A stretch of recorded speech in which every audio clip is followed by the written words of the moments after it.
आप सभी को सादर नमस्कार। आज के इस वीडियो में हम चर्चा करने वाले हैं संविधान के जो मूल अनुच्छेद हैं। मूल अनुच्छेद कहने का मतलब कि कुछ अनुच्छेद ऐसे हैं जिसमें कि जिसको परीक्षाओं में पूछा जाता है। आप कहेंगे अनुच्छेद क्या होता है? बहुत सारे बच्चे आते हैं प्रश्न करने के लिए कि अनुच्छेद क्या होता है।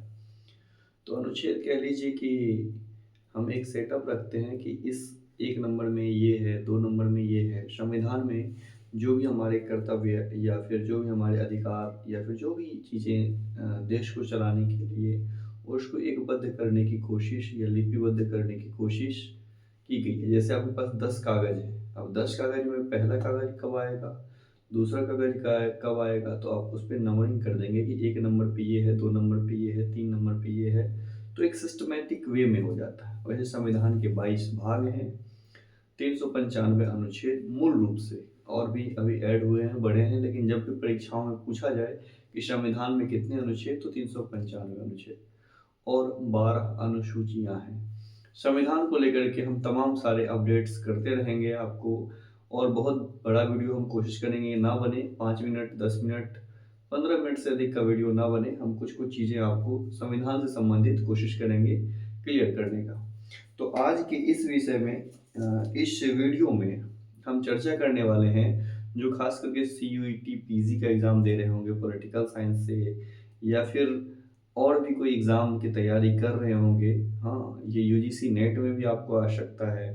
पॉलिटिकल साइंस खास करके जो नागरिक शास्त्र विषय हैं, या UP PGT की तैयारी कर रहे होंगे, असिस्टेंट प्रोफेसर की तैयारी कर रहे होंगे, जो भी छात्र राजनीति विज्ञान के विषय से संबंधित तैयारियां कर रहे होंगे, उनके लिए यह वीडियो विशेष उपयोगी है। बाकी लोग जा सकते हैं, कोई दिक्कत नहीं आपको संविधान के बारे में जानकारी लेनी है, रुचि रखनी है, तो आइए हमारे साथ शुरू करते हैं।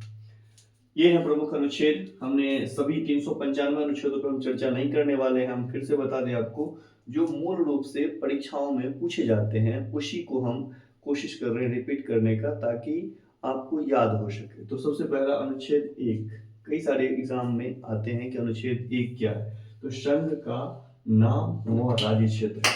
संघ का नाम कहने का मतलब भारत एक संघ है, और इसके राज्य क्षेत्र के क्या नाम है, जिसमें कि बहुत सारे राज्य क्षेत्र हैं। अभी कितने 28 राज्य हम मानते हैं।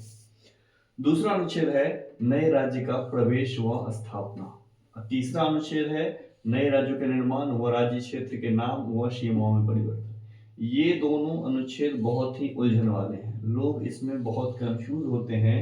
आप किसी से पूछ लेंगे कि नए राज्य किस अनुच्छेद से बनाया जा सकता है, तो कहेंगे अनुच्छेद 2, या अनुच्छेद 2 और 3 में एक उनका मतलब क्या कहें, कंफ्यूज हो जाते हैं। तो अनुच्छेद 2 जो है नए राज्यों का प्रवेश और स्थापना की बात करता है। इसमें ये मेंशन है कि कोई नई भूमि भारत के में ऐड हो रही, जुड़ रही है। जैसे कि मान लो कि आने वाला समय में पाकिस्तान हो सकता है अखंड भारत का हिस्सा हो, या भारत में जुड़ जाए, या फिर किसी और क्षेत्र को पश्चिम ये बांग्लादेश भारत का ही हिस्सा बन जाए।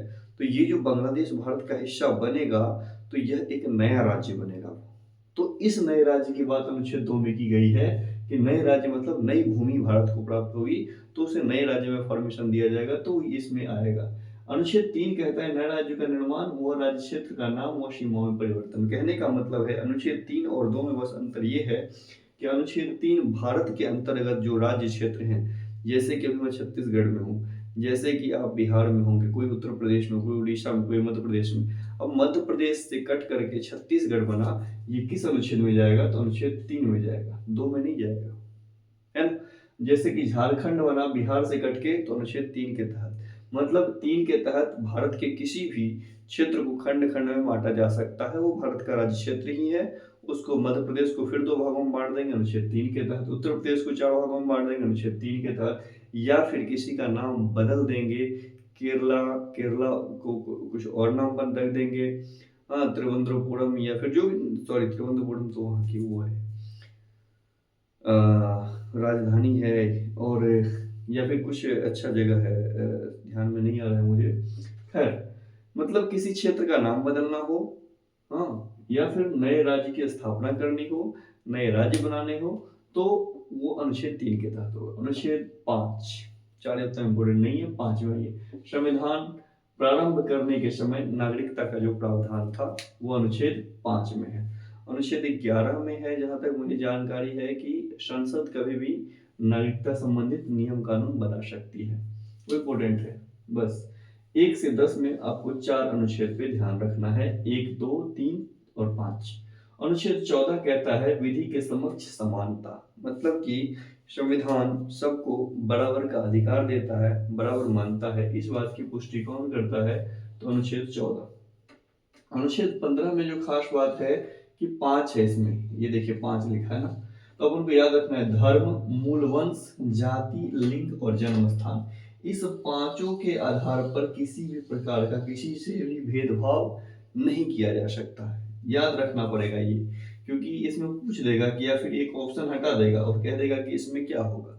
तो सबसे पहले अनुच्छेद 15 धर्म, मूल वंश, जाति, लिंग और जन्म स्थान, इसमें जो है इस आधार पर भेदभाव का निषेध करता है। किसी के साथ भी लिंग आधारित, पुल्लिंग है, स्त्रीलिंग है, उभयलिंग है, या फिर जन्म स्थान, आपका जन्म उत्तर प्रदेश में हुआ है, आपका जन्म छत्तीसगढ़ में हुआ है, या जाति आप किस जाति के हैं, या फिर आप कुछ मूल वंश के हैं, या फिर आप हिंदू हैं, मुस्लिम हैं, इस आधार पर भारतीय संविधान कोई किसी प्रकार का डिस्क्रिमिनेशन, कोई प्रकार का आपके साथ वो नहीं करती है। यह अनुच्छेद 15 कहता है। अनुच्छेद 16 कहता है अवसर की समानता, लोक नियोजन में अवसर की समानता। कहने का मतलब है कि सरकार कोई नौकरी निकालती है तो उसमें सबको एक समान अवसर देने की कोशिश की जाती है। आप कहेंगे सर आरक्षण कैसे दिया जाता है? तो आरक्षण इसी के 16(4) के क्लॉज में ये मेंशन है कि जो लोग पिछड़े हैं, जो कमजोर हैं सामाजिक स्थिति में, जिनकी स्थिति ठीक नहीं है, उन लोगों को मुख्य धारा में लाने के लिए 16(4) में ये मेंशन कर दिया गया कि इन इन लोगों को आरक्षण दिया जाएगा।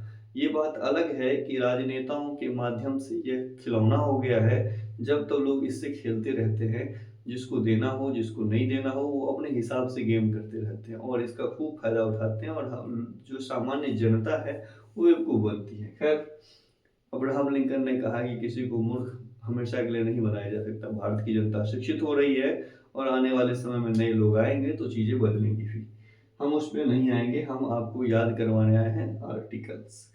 तो अब अनुच्छेद 16 कहता है अवसर की समानता। अनुच्छेद 17 कहता है कि अस्पृश्यता का अंत। अस्पृश्यता का अंत से मतलब है कि किसी भी प्रकार का छुआछूत नहीं किया जाएगा किसी भी व्यक्ति के साथ। किसी तरह से आप ये नहीं कह सकते हैं कि नहीं मैंने उसे छू दिया अब मुझे नहाना पड़ेगा, या कोई भी किसी से किसी व्यक्ति के साथ नहीं कर सकता। यह बहुत समय तक समाज में प्रचलित रही, अभी भी कुछ समय तक कहीं कहीं देखने को मिल जाता है। लेकिन आपको मैं एक बात याद दिलाता हूँ, बाल गंगाधर तिलक ने कहा था कि अगर ईश्वर इस अस्पृश्यता में विश्वास रखती है तो मैं ऐसे ईश्वर को नहीं मानता। बाल गंगाधर तिलक ने कहा था अस्पृश्यता एक समाज की कुरीति थी, बुराइयां थी, समय के साथ इसे समटा दिया गया, समाप्त कर दिया गया अपने संविधान के अनुसार भी। अनुच्छेद 18 कहता है कि सेना और शिक्षा को छोड़ करके उपाधियों का अंत कर दीजिए। अ से 18, अ से उपाधि थोड़ा सा अलग हो जाता है, लेकिन अ आ इ उ में ही आता है उपाधि।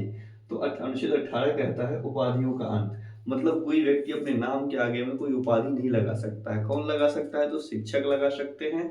जैसे कि मैं डॉक्टर लिख रहा हूँ अपने नाम में, मैंने शोध कार्य किया है, शोध कार्य करके अपनी थीसिस लिखी और जमा किया, जो भी है, तो एक प्रोसेस से मैंने अपनी उपाधि प्राप्त की है, तो मैं अपने नाम के आगे उपाधि लिख सकता हूँ। या फिर जो सैनिक होते हैं वो इस उपाधि का प्रयोग कर सकते हो, अपने नाम के आगे लिखते हैं कर्नल फलाने, ब्रिगेडियर, जो भी है, इस तरह के नाम के आगे उपाधि वही 2 लोग लिख सकते हैं, बाकी लोगों को डॉक्टर भी है इसमें शायद, जहां तक मुझे जानकारी है। खैर, आप उसको रिचेक कर लें। आप इतना याद रखें कि उपाधियों का अंत की जो बात है वह अनुच्छेद 18 में की गई है। अगला पॉइंट आता है अनुच्छेद 19। मैंने इसको इसलिए पूरा लिखा है कि ये बहुत ही महत्वपूर्ण अनुच्छेद है। हाँ, इसमें कई सारी चीजें हैं। आप कहेंगे कि आपको इस देश में कहीं भी घूमने का, बसने का, चलने का, सभा करने का जो भी अधिकार है वो किस अनुच्छेद में है? तो अनुच्छेद 19। अनुच्छेद 19 के 6 भाग, 6 नहीं 7 भाग। 6वां भाग जो है अनुच्छेद 19 के 1 के 4 नंबर में, इसमें संपत्ति का अधिकार था जिसको कि हटा दिया गया है ना। बाकी सारे अधिकार जो है 3 और 3 6 अधिकार अभी बचे हुए हैं। तो पहला है वाक और अभिव्यक्ति की स्वतंत्रता का अधिकार। इसको याद कर लेंगे तो ज़्यादा बेहतर होगा। पूछ देता है कभी कभी कि अनुच्छेद 19 के घ में क्या है, अबाध संचरण है, कहीं भी आप घूम फिर सकते हैं। खैर सुनो, शुरू से सुन लेते हैं। अनुच्छेद 19 के 1 का क है ना, क ख ग घ, अनुच्छेद 19 के 1, ये आप कहेंगे क्या है, तो ये एक है कोड। अब मान लीजिए कि 19 का 2 कुछ बनाना होगा सरकार को, तो 19 का 2 यहाँ लिख देगी, या 19 के 2 में ये व्यवस्था की जा रही है। खैर 19 के 1 के क में लिखा है वाक और अभिव्यक्ति की स्वतंत्रता। आप अपने देश के प्रधानमंत्री के बारे में कुछ भी बोल देते हैं, कोई कंसीडर नहीं करता है। किसी राष्ट्रपति के बारे में आप कुछ भी बोल देंगे, किसी के बारे में आप कुछ भी बोल देते हैं, आपकी अभी स्वतंत्रता है, आप कुछ भी बोलते थे। अब ये नहीं कि इलाहाबादिया जैसे कुछ लोग ऐसे कुछ भी बोल जाते हैं, मतलब कि मुझे बहुत ही अच्छा नहीं लगा, मतलब क्या बोल रहा है, कुछ भी, मतलब इतनी ठीक है स्वतंत्रता है आपको, लेकिन अपनी मर्यादाएं बनाए रखे तो अच्छी बात है। संविधान हमें सुरक्षा देता है, कर्तव्य है हमारा कि हम माने, बहुत सारी बातें हैं। लेकिन आप जो बात बोल रहे हैं वो पब्लिक प्लेस में बोल रहे हैं, और वो कितने दूर तक जा रहा है आप इस बात नहीं सोच रहे हैं। आप पैसा के लिए लोलुप मत हो जाइए कि मतलब बस पैसा कमाना है और कुछ भी करें। कुछ भी मत करिए पैसा कमाने के लिए। पैसा कमाना अच्छी बात है, पैसा कमाइए, इतना कमाइए कि आप अच्छे से रहें, परिवार को सुरक्षित रखें और सबका आराम से चले। तो वाक और अभिव्यक्ति की स्वतंत्रता, इस बात का कौन देता है हमें, शक्ति कौन देता है, तो अनुच्छेद 19 के क में। ख में क्या मिलता है, सभा और सम्मेलन करने की स्वतंत्रता। मतलब कि आप मिल करके कोई सभा कर सकते हैं, कोई सम्मेलन कर सकते हैं, बिना हथियार रखे हुए, हथियार लेके नहीं, है ना। तो ग में क्या है, संगठन या संघ बनाने की स्वतंत्रता। मतलब कि कोई संगठन भी बना सकते हैं आप।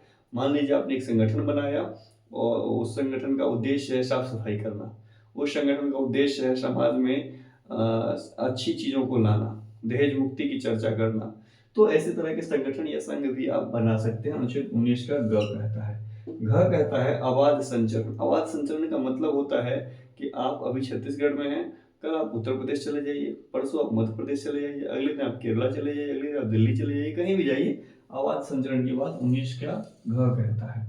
19 का अंग कहता है कहीं भी निवास करने की स्वतंत्रता। मतलब 19 के 1 के अंग में यह क्लियर है कि आप किसी भी राज्य में, भारत के राज्य क्षेत्र में कहीं भी आप निवास कर सकते हैं। आप तुरंत से प्रश्न कर देंगे कि भाई साहब ऐसा तो नहीं है, हिमाचल उत्तराखंड में तो नहीं है। हाँ भैया, हिमाचल और उत्तराखंड में ये बंद कर दी गई है क्योंकि उन्होंने ये कहा कि हमारी सांस्कृतिक जो है व्यवस्था जो है वह चरमरा जाएगी, क्योंकि बाहर से जो लोग आ रहे हैं वो यहाँ पे बस जाते हैं, और उससे क्या हो रहा है कि हमारी जो सांस्कृतिक, हम तो छोटे से स्टेट हैं, तो हमारी सांस्कृतिक गतिविधियां जो है उसके कारण प्रभावित होती है। इसीलिए अब ठीक है, भारत सरकार भाई इस पे कंसीडर नहीं कर रही है, राज्यों को अनुमति दे रही है, यह राज्य केंद्र सरकार की बात है। लेकिन मुझे पर्सनली पूछा जाए तो मैं कहूँगा कि अगर कोई राज्य इस तरह का कानून बनाता है तो वह अच्छा नहीं है, क्योंकि इस तरह के कानून बनने से क्या होंगे कि आदमी एक ही जगह फिक्स हो जाएगा, या फिर वो उस राज्य में नहीं जा पाएगा। बस जाने की स्वतंत्रता, आने की स्वतंत्रता क्यों, बसने की स्वतंत्रता क्यों, जब संविधान देता है तो आप क्यों नहीं कर रहे हैं। भारत सरकार को, भारत का जो संघीय नीति है इससे प्रभावित हो रही है। जो फेडरल की बात की जाती है, संघात्मक व्यवस्था की बात की जाती है, इसमें राज्यों का मन थोड़ा बढ़ने लगा है। सरकार को चाहिए कि इसको नियंत्रित करे। अगर कोई राज्य इस तरह का कोई कानून बनाता है तो उस राज्य के निवासी के लिए भी बंद कर दे व्यवस्था कि तुम कहीं और जाके जमीन नहीं खरीद सकती हो, कहीं बस नहीं सकती हो, तुम इसी राज्य में फिर रहो। देखिए तुरंत से सरकार सिस्टम में आ जाएगी। तो खैर, कहीं भी आप निवास कर सकते हैं, इसकी स्वतंत्रता है। कुछ एक राज्यों को छोड़ दें जहाँ जिन जिन राज्यों ने इस तरह की बातें कही हैं कि मतलब हमारी संस्कृति प्रभावित होती है, हम किसी को बसने नहीं देंगे, आप वहाँ फ्लैट खरीद सकते हैं, जमीन नहीं खरीद सकते। खैर 19 के 1 के अंगा में, 19 के 1 के च में था संपत्ति का अधिकार, जिसको कि हटा दिया गया है। संपत्ति का अधिकार एक बहुत विवादित अधिकार था, लोग इसका दुरुपयोग भी करते थे। सरकार की योजनाएं प्रभावित होती थी, सड़क निर्माण करना है, हॉस्पिटल बनाना है, या फिर महाविद्यालय बनाना है, कुछ भी करना है, सरकार को जमीन तो लोगों से खरीदनी पड़े। अब या तो सरकारी जमीन है तो लोगों से खरीदे। अब लोगों से खरीदे, अब लोग कह दे उसमें कि महीना दूंगा तो फिर कहीं और बसाए, तो सारी चीजें सिस्टमेटिक नहीं हो पा रही थी, इसलिए संपत्ति के अधिकार को फाइनली क्रॉस कर दिया गया, हटा दिया गया। लास्ट वाला आता है अनुच्छेद 19 का 6, व्यापार कारोबार की स्वतंत्रता। इसका मतलब है कि आप कोई व्यापार कर सकते हैं, कोई कारोबार कर सकते हैं। संविधान आपको इसकी स्वतंत्रता का अधिकार प्रदान करता है। इस वीडियो में हम इतना ही रखते हैं। अगले वीडियो में हम आपको ऐसे ही कम से कम समय में 10 से 15 मिनट में कोशिश करेंगे कि 10 से 15 आर्टिकल्स आपको डालें और हम 4-5 वीडियो में पूरे संविधान के जो महत्वपूर्ण अनुच्छेद हैं उन सारे अनुच्छेदों को देख लें। आप भी तैयारी करके आइए, हम भी तैयारी करके आते हैं, कुछ अच्छा डिसीजन हो जाएगा। ठीक है, तो फिर आज इस वीडियो में यहीं तक रखते हैं। एक शायरी हो जाए। मेरी अक्सर क्लास में होती रहती है, मैं कोशिश करता हूँ कि आप सब शायरी पढ़ें, सब शायरी बोलें, क्योंकि शायरी पढ़ने से एक अच्छा ये होता है कि 2-3 लाइन में ही मन खुश हो जाता है। तो राहत इंदौरी साहब की एक शायरी है कि खता उनकी न थी, हमें कुछ गलत समझ बैठे, वो मोहब्बत से बात करती थी। खता उनकी न थी, हमें कुछ गलत समझ बैठे, वो मोहब्बत से बात करती थी, हम मोहब्बत कर बैठे। चलिए फिर मिलते हैं अगले वीडियो में। हम अनुच्छेद 20 से शुरू करेंगे, 20-21 से शुरू करेंगे और फिर हम कोशिश करेंगे 32 तक चला जाए, क्योंकि 32 बहुत महत्वपूर्ण अनुच्छेद है। फिर मिलते हैं कल। धन्यवाद।